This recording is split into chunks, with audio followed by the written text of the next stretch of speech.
it's about time Austin Butler played a cat parent. This is one of the most absurdly Hollywood versions of the cat distribution system I've seen, but any excuse to remind people to adopt Don't Shop?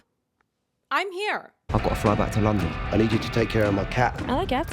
I like dogs. Hi, I'm LadyJenevia, and on my channel I talk about entertainment media. I already published a video on the book source material for Caught Stealing, and now that the film adaptation is released into cinemas, I'm here to talk about that. The basic premise is, burned out ex-baseball player Hank Thompson unexpectedly finds himself embroiled in a dangerous struggle for survival amidst the criminal underbelly of 1990s New York City, forced to navigate a treacherous underworld he never imagined. My review poll quote is, an emotionally resonant performance from Austin Butler elevates Caught Stealing above its simple crime drama premise. This fight for survival in New York City feels entirely at home in its 1990s setting. Being that I had read the book beforehand and spent an above average amount of time ruminating on the material, specifically because I made that long source material video for YouTube, I didn't feel as much of the pressure of dramatic tension and suspense as other first-time viewers probably would. My perspective and experience of the story on film was significantly impacted by my tendency to catalog various differences in how certain characters were altered physically or various plot details that had been reworked in the adaptation process. This is 100% a highly atypical response to watching the film. I want to make sure that I give credit where it's due though, and in particular, give that context of who I think this film is best suited for. If you've seen the film's trailer at any point during the marketing rollout in the lead up to its release into cinemas, the film is quite true to that. You have a man, Hank, living in New York City who unexpectedly finds himself pulled into this messy web of criminal ongoings that were already in motion long before he became privy to them. Hank also has something traumatic in his past that is haunting him in the present, so you get to have these superficial entertainment of action and crime and fights and chase scenes, and combine that with the emotional depth of trauma being performed by Austin Butler with his extremely expressive face. See, that's the thing about Austin Butler. You can do an extreme close-up on him, and he's going to tell an entire story with his face. That's why today's actors really need to calm down with the extreme amounts of Botox and filler they seem to keep getting. Your faces are not moving the way they need to. I just think about that one scene in Baz Luhrmann's Elvis when Elvis is in the Mirror Funhouse and he's being approached by Parker,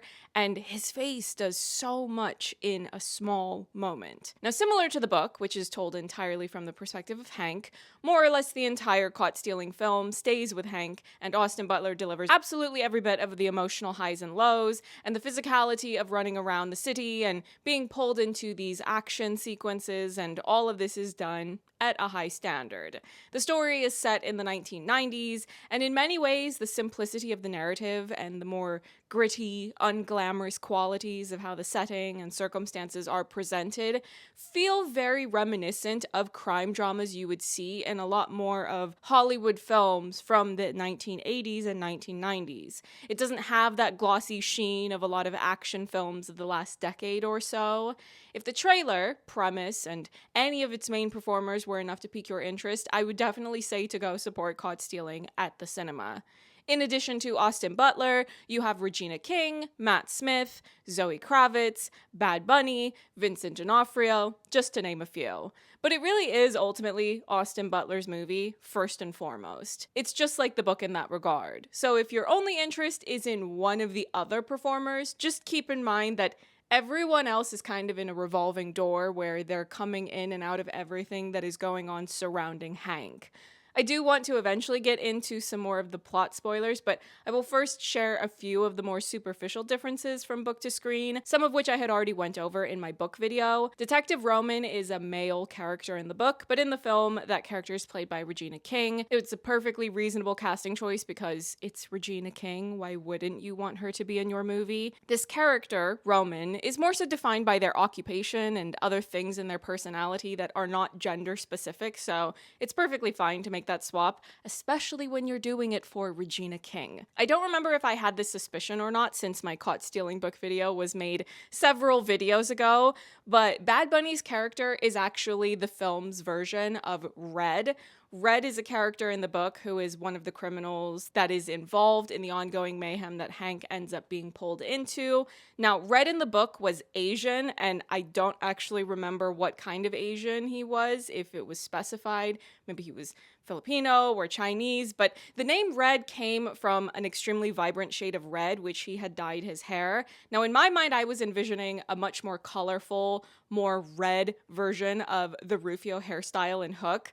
But in the film, Red has been changed to the character name of Colorado, but they mention him having red hair, and that's when I realized that they had done some very slight coloring to Bad Bunny's hair. It's extremely subtle, particularly compared to what I had imagined from reading the book's description of the character, but it's more or less the same character insofar as the functional role that he plays in the larger story. Lipa and Shmuley, I'm not entirely sure if I'm saying their names correctly because I don't really know any Yiddish other than what I have heard in Mel Brooks films, but those two characters are Hasidic brothers in the film, but in the book, they were two black brothers whose names were Ed and Paris. You also don't meet their mother in the book, whereas in the film, you see her being played by Carol Kane, who was definitely a fun addition, but I am also very biased towards being happy to see any of the major alumni from the Barry Sonnenfeld Addams Family movies. Neckshore, burst and burn!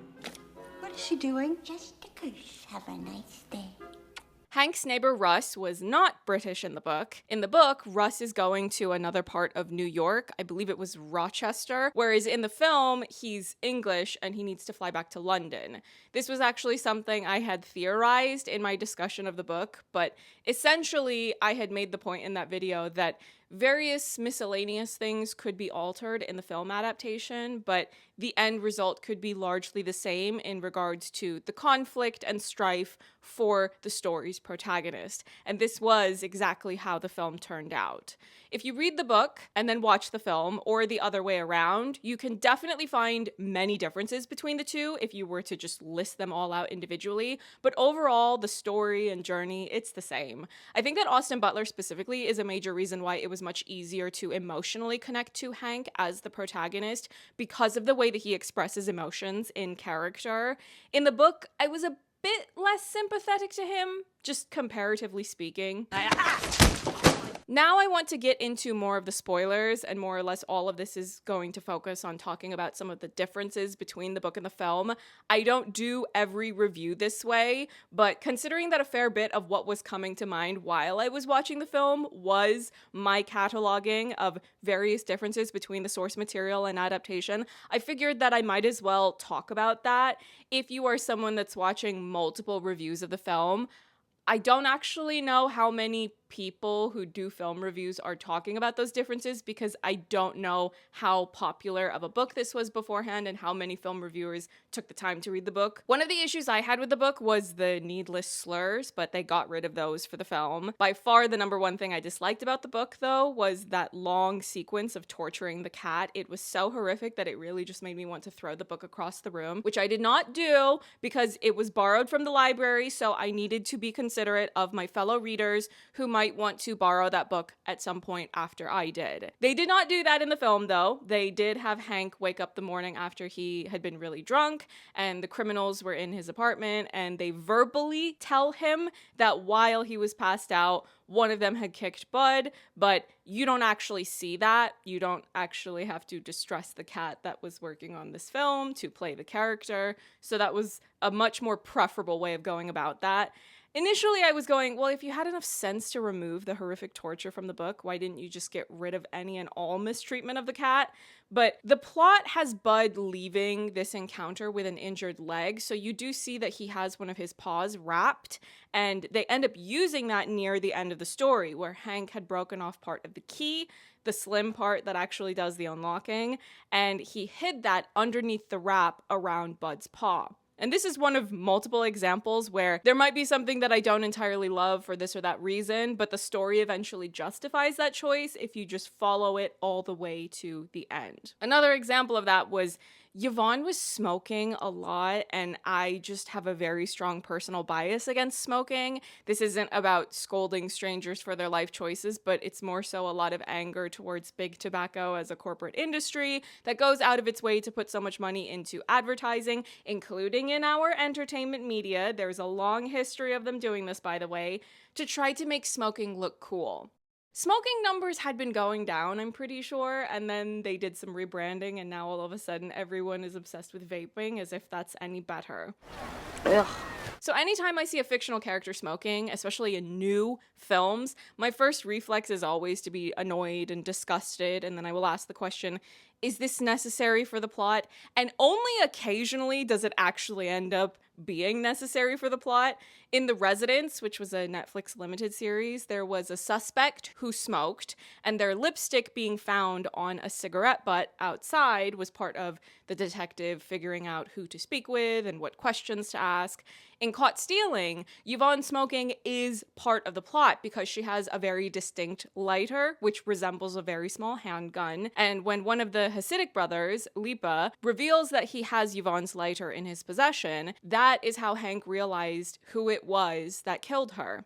By the way, in the book, it was Ed and Paris, which are the book versions of these characters, who had killed Yvonne. But the way that Hank realizes that it was them was because one of the brothers wears a lot of rings on his hands, and initially when Roman was showing Hank the crime scene photos of Yvonne, she had very distinct bruising around her neck, so Hank did initially suspect that it was Ed and Paris, but midway through the story, he begins to think that it might have actually been Roman, because Book Roman carries around some brass knuckles. But then at the end, Ed and Paris kind of just casually admit to killing Yvonne. They don't think that Hank will react as badly as he does. So again, it's a similar overall story in the film with some cosmetic differences, but it ultimately ends the same, where Hank lashes out in retaliation and kills them. But in the book, Hank has a gun and he starts shooting once he has put Bud's carrier down low in the car to try to avoid him getting shot in what's about to happen. But in the film, Hank crashes the car because they had insisted on him being the one to drive because of a religious reason. I like this alteration because of how it gives Hank the opportunity to get this full circle moment with his personal trauma. All throughout the film, we see him suffering from nightmares of the car crash that had ruined his career aspirations towards playing baseball professionally, and his friend died from not having his seatbelt on during that car crash.